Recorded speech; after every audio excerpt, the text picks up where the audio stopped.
is not the first slide. Don't look, please. Can we open the first slide? Because this is not it. No? Okay, this is the one, thanks. So I'm Deniz Dulgeroglu. I come from Turkey, and this is my first time in Serbia. My observation so far is that the microphone is off. It's not? Oh, cool. Okay, so I can continue. Your food is very good. I'm delighted. And we're always proud of our food in Turkey, so I wasn't expecting this. And another observation is that you look all very good. Like, any of you could be a model in Turkey, so please don't visit our country, because you'll make us all look like very small, ugly midgets. Please don't do that.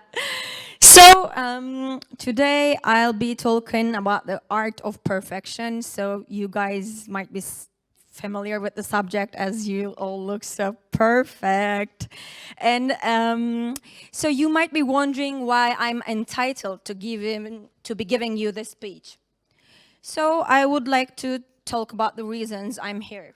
First, I've been chosen the PR Influencer of the Year in the years 2015, 16, 17, and 18, respectively, in Turkey. The second reason, I am the most creative writer in Turkey. I have more awards than I can count.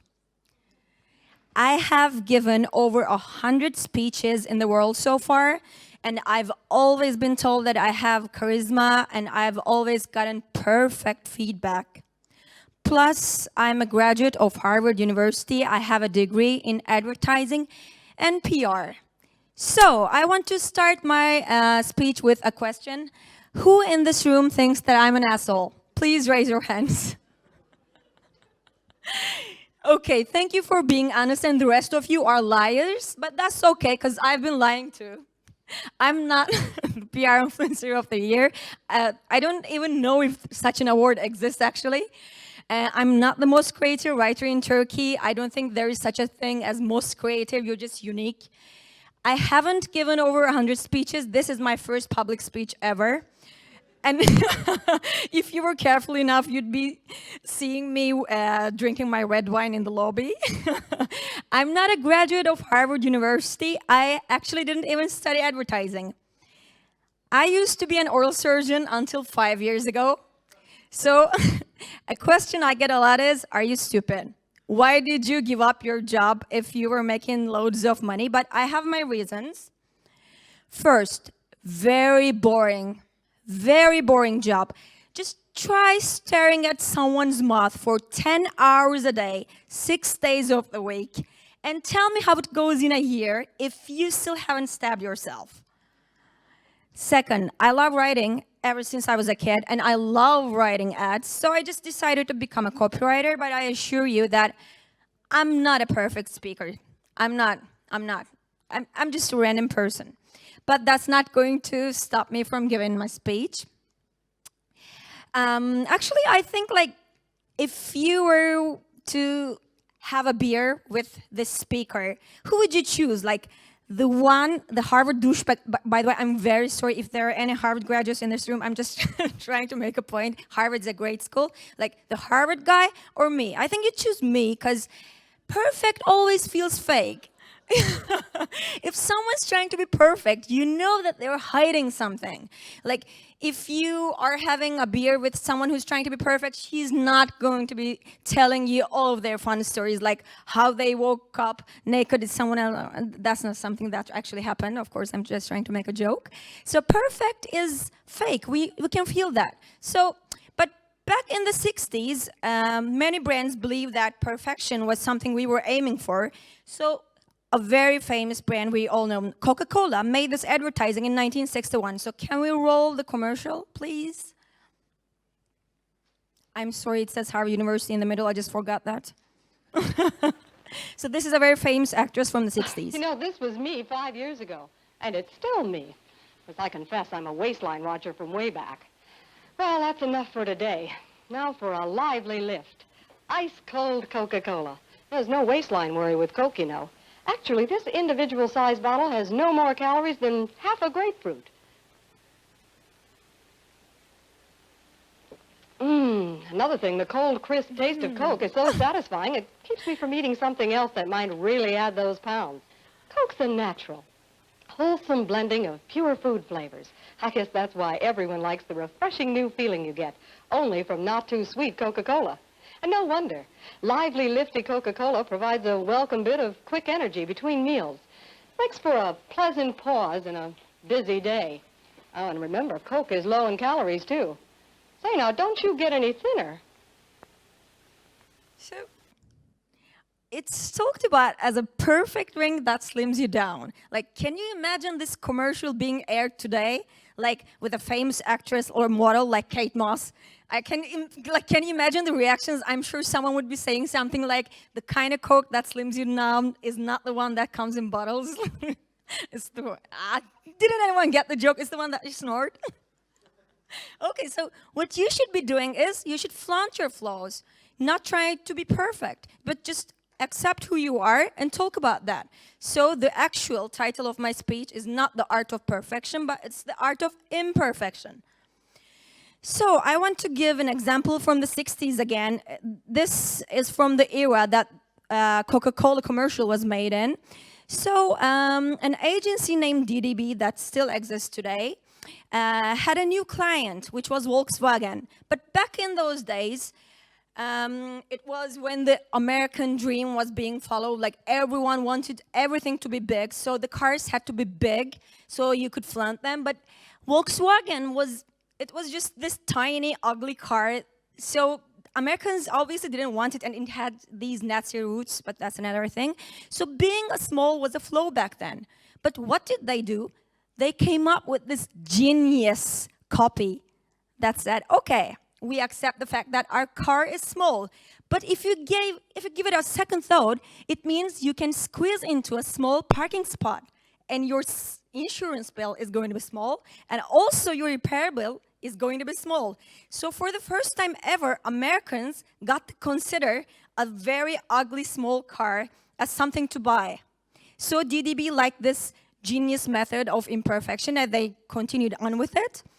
Avis is a rent-a-car company, and they were number 2 in their area. So being number 2 means you suck, right? But that also means you try damn hard. Number 1 is just doing, having the fun of their life because they're enjoying their position. But if you're number 2, you have to work your ass off. So they promoted that, and it did wonders. So does this method still work, or is it just something from the 60s? Of course it's still working. This is an ad that's very recent. Handsprinker Budget Hotel is a hostel that's in Amsterdam. And I love the ads, just let me show them. Handsprinker Budget Hotel, accidentally eco-friendly because they have no elevator, so you have to walk the stairs.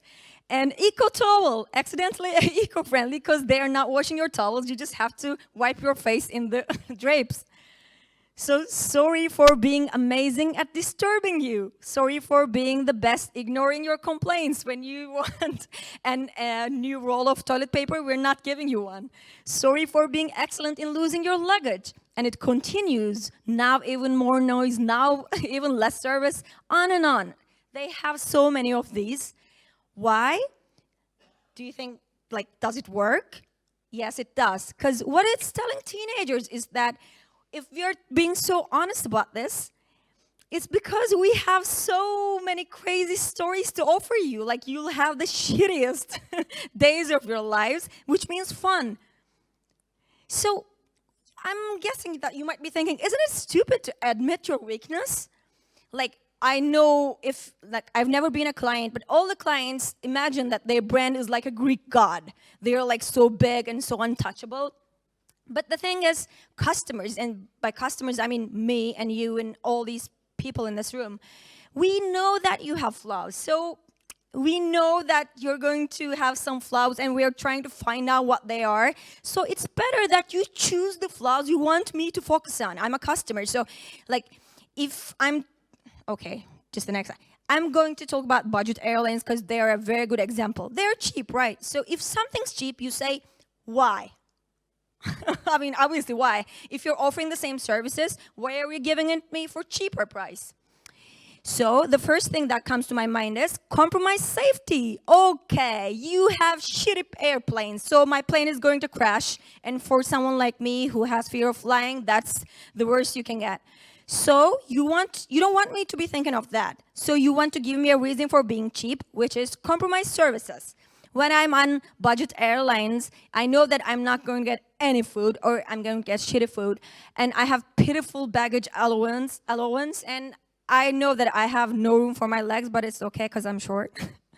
So Tiger Air, I don't know if you know about this, but they are these cheap airlines that came up with this amazing campaign. So can we watch it, please? Welcome to the Tiger Air Infrequent Flyer Club. Beyond this door is a world of not a lot, really. This is the club for people who don't fly very often, but still really like signing up for things. You won't get points, and you won't get status, but you will get to choose your own membership card color. From 70s brown to triple emerald sapphire ivory. Oh, and you've got to print the cards out yourself, so use the office printer. It's cheaper, eh? What else do you get? Knowledge. You'll be the first to know about Tiger Air's great offers to great destinations. So you'll get a seat on a plane that's going somewhere you want to go at a price you can afford. Isn't that great? Enter a world of infinite infrequency. Join the Tiger Air Infrequent Flyer Club today.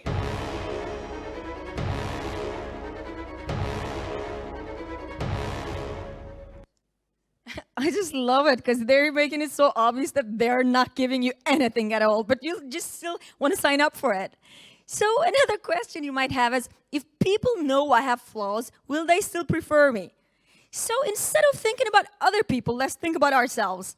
Say we're going on a trip. I mean, you are going on a trip, and you're going to stay at an apartment, and so you log into Airbnb, and you look for an apartment that looks nice. So we see this apartment. It's got perfect scores and perfect reviews. It says perfect host, flawless view, great location. And then you see a very similar apartment, and the scores are good, like 4.2, 4.8. But it says things like great host, reply to most of my calls. Not all of my calls, but most. 4.8, amazing view, but a little cold in winter. Okay, it's mostly good, but it's a little cold in winter. And it says good location, not perfect. Not right at the middle of the center of the city, but like 5 minutes walk to the center. So which one would you choose? But I want you to raise your hands, but please be honest this time. If you're saying left, raise your hands. The one on the left? Okay, one person, like two people, okay. The one on the right? Okay. So, see? We don't trust perfect. There is something going on. I don't know if the owner of the apartment held a gun against people who stay there and made them write those comments, but there is no such thing as 5.0. Come on, like, there has to be a flaw. So, I'm not making this up. Just to prove it, I wanted to bring you academic evidence. Northwestern University did an analysis on 111,460 product reviews. I'm sorry, it's a huge number. So you'd expect it to be something like this, right? The higher the product rating, the higher the user's probability of purchase. So if a product is rated 5.0, it must be like it must be the one thing that's the best seller on the site, but it's not. Actually, the highest it gets is when they are scored 4.35, and higher than that, the probability of purchase drops, because that means someone's lying there. So perfect feels too good to be true. That's what this research says. And imperfect is honest and trustable. So doing mistakes is actually okay. I know we're all afraid of it. Like, I've made so many mistakes so far. I don't know if you've noticed, but it's okay because we're humans. So I want to continue with this story. Maybe, I guess most of you know this, but KFC last year made a new deal with a new chicken supplier. But you know how new means always new problems too. So this chicken supplier made a huge fuck up. and they couldn't supply chicken, although that was their only job. And hundreds of KFC restaurants in the UK were completely shut down, and people went to the restaurants and they couldn't get any chicken. It wasn't the end of the world, but I guess for the Brits it's such a big thing. So they were very angry and shocked, and they were all on Twitter saying things like, is this a sign of the apocalypse? How can KFC run out of chicken? BBC called it chicken chaos, and they made this news about it. Can we roll the video? Thank you. No, this. It's not working? My reaction is angry, sad, and disappointed. And hungry? Very hungry.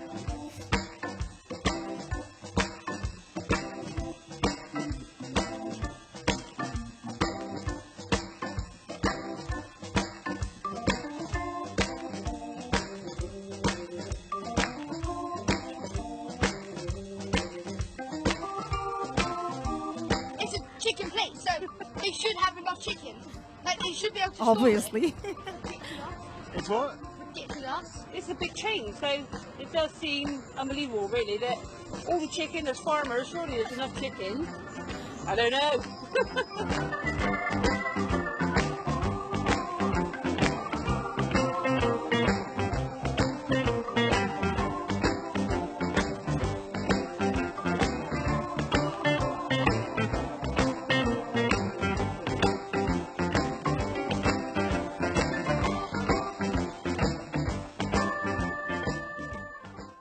So this was on the news. This was the thing that the whole UK was talking about.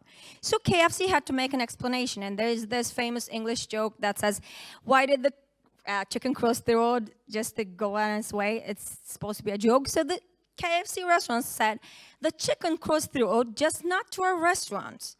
We've brought a new delivery partner on board, but they've had a couple of teething problems. Getting fresh chicken out to 900 restaurants across the country is pretty complex. We won't compromise on quality, so no deliveries has meant some of our restaurants are closed, and others are operating a limited menu or shortened hours. Shout out to our restaurants teams who are working flat out to get us back up and running again. So, have you noticed that nowhere in this copy they're saying we're sorry? They've just made this joke, and they said, they're just trying to defend themselves. It's like, you know, with your partner, if you fuck up, you have to come up there and say, I'm sorry. Otherwise, I did this because I'm not hearing you, okay? I'm not hearing you. Start with saying I'm sorry. Because the better, the size of the fuck up is completely in parallel ratio with the size of apology. The bigger the fuck up, the bigger the apology it has to be. So what do? They came up with this brilliant ad.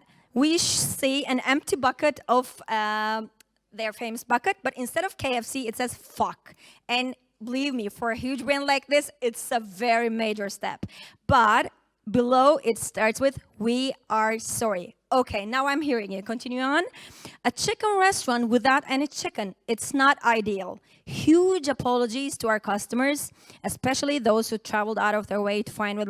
Okay, I got it. So it's funny. So it worked wonders, and everyone was tweeting about it on Twitter. It was a trending topic. And the reasons people, they loved it, that first, it feels human. So let's rewind it to the beginning. They fucked up, right? Fucking up. I'm sorry for saying fuck so many times. I'm a nice person, trust me.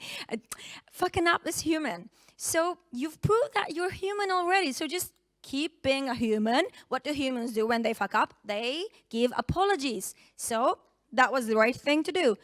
Second, they took full responsibility. Saying sorry is taking responsibility. You can't blame it on a joke like the chicken crossed the road. That's not funny if you're not taking responsibility. And the third, it's funny if you're giving an apology and you're funny. Like, we can't resist funny. It's something we have.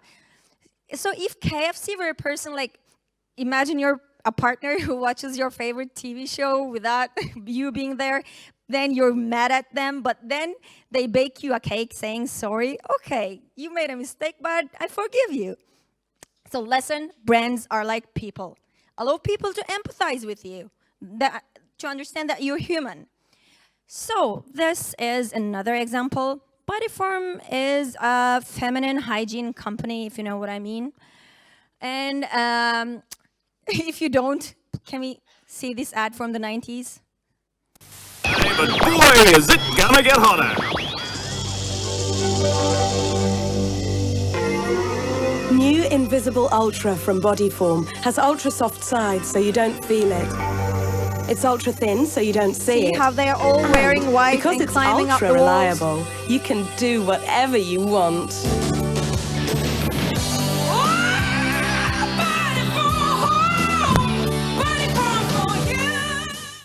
So this is a very misleading ad because women will understand if you're having your period, you don't wear white. That's the #1 rule. But in these ads, they do, and they're having the times of their lives. Like it's as if we're always waiting for our period to come. It's the best day of our lives.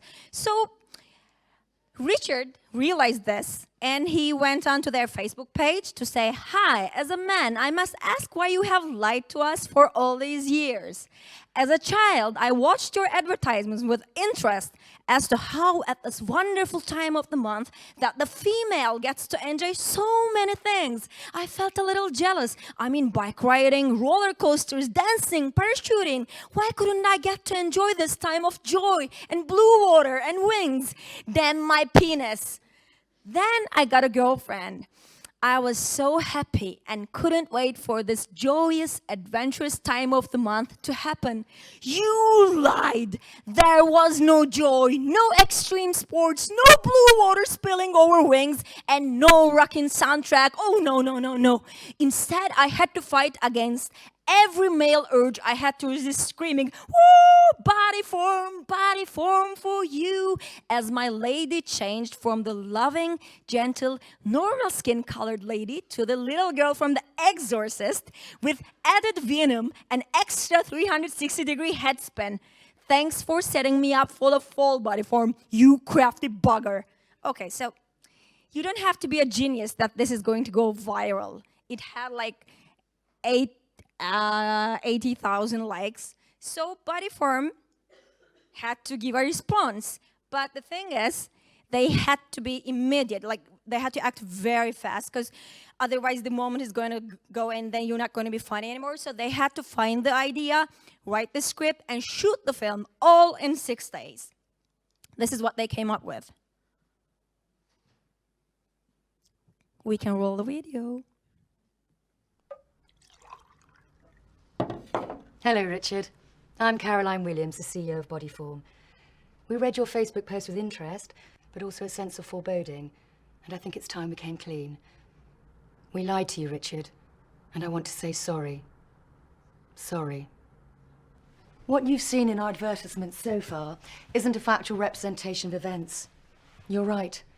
The flagrant use of visualizations such as skydiving, rollerblading, and mountain biking, you forgot horse riding, Richard, are actually metaphors.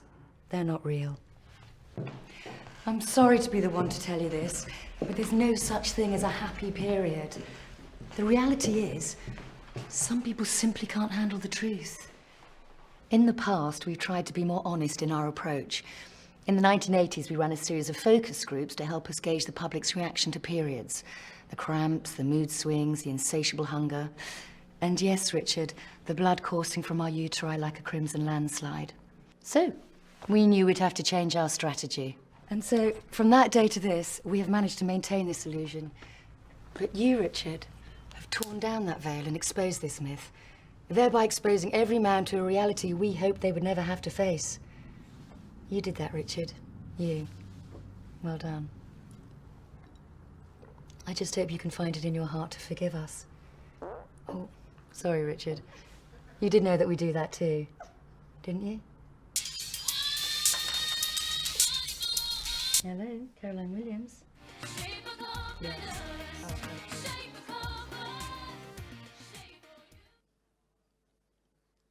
So instead of feeling ashamed, they just accepted who they were and they just made fun with Richard, and the results, 6 million views, interest from global media outlets such as the Financial Times and etc. They trended #2 on YouTube, and it increased Bodyform's search results. Like who Googles that, right? It's increased the results by 1,000%, and of course, it resulted in a Cannes Gold Lion in cyber category, a Messi, a Lovi, a Daddy, and I'm sure loads of awards ending with E.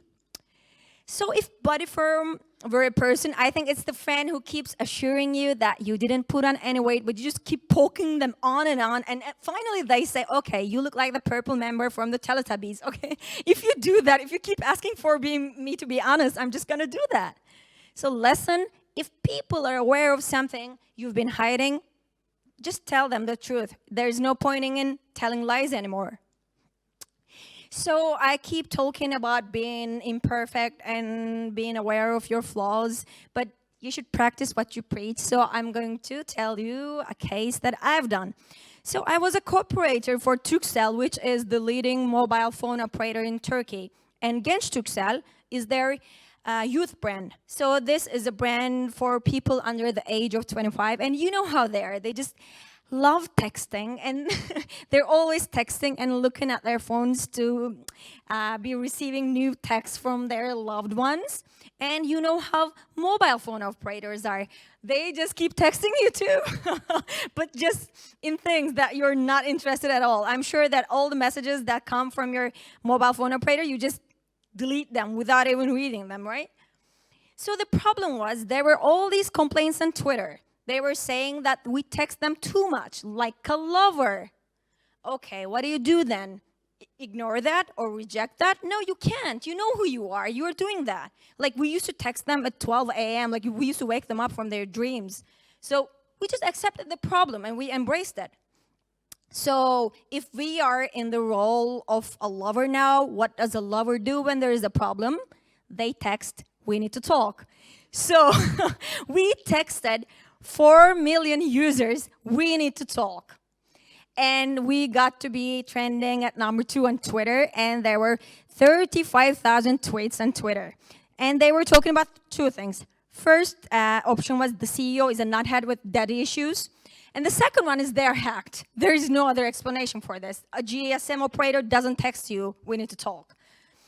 So they were all wondering what was going to happen, and we sent them another text message with a link to a video, which is this. Saat 19:19. Onu düşünüyor ve çok net mesaj gelmesini bekliyor.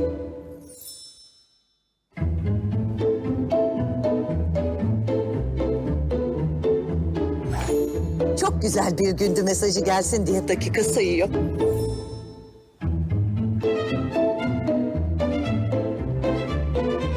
Biri mesaj atsın da dışarı çağırsın diye içi gidiyor, içi.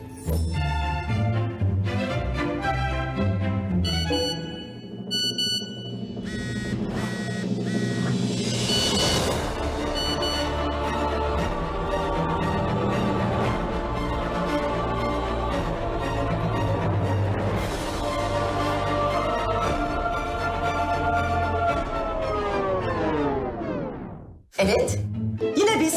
Sen tam başkasından beklerken biz mesaj attık. Sence niye attık? Çünkü sana yazıyoruz. Bu yüzden artık attığımız SMS'lerin içine sürprizler saklıyoruz. Mini Cooper'ın olsun. Dolmuş hobi olarak yine bin istiyoruz. Amerika'yı git bir gör. Dönünce her lafa ben Amerika'dayken diye başla istiyoruz.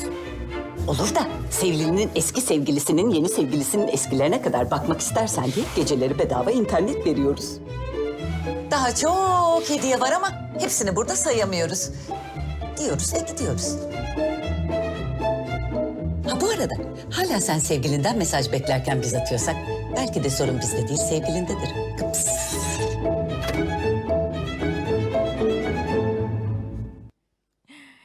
So what we did was we started sending them these texts with surprise codes, like every one in a, like 3 messages, you got a surprise code. So what happened is we were covered in 120 different media channels and blogs in Turkey, and we were trending at #3 on Google search trends. And the number of people who responded to our text messages increased by 700%, which is a whopping amount. And they actually started reading our text messages to see if we were going to say something interesting. So basically, we turned all this hate into love. So, you know how they say that once a speech is over, you should be leaving the room with a message? So I wanted to make my message very obvious. If there's a crowd of perfection, no matter how perfect you are, you're not going to stand out. So I wanted to show you this photo from Cannes. If no one's realized yet, this is me.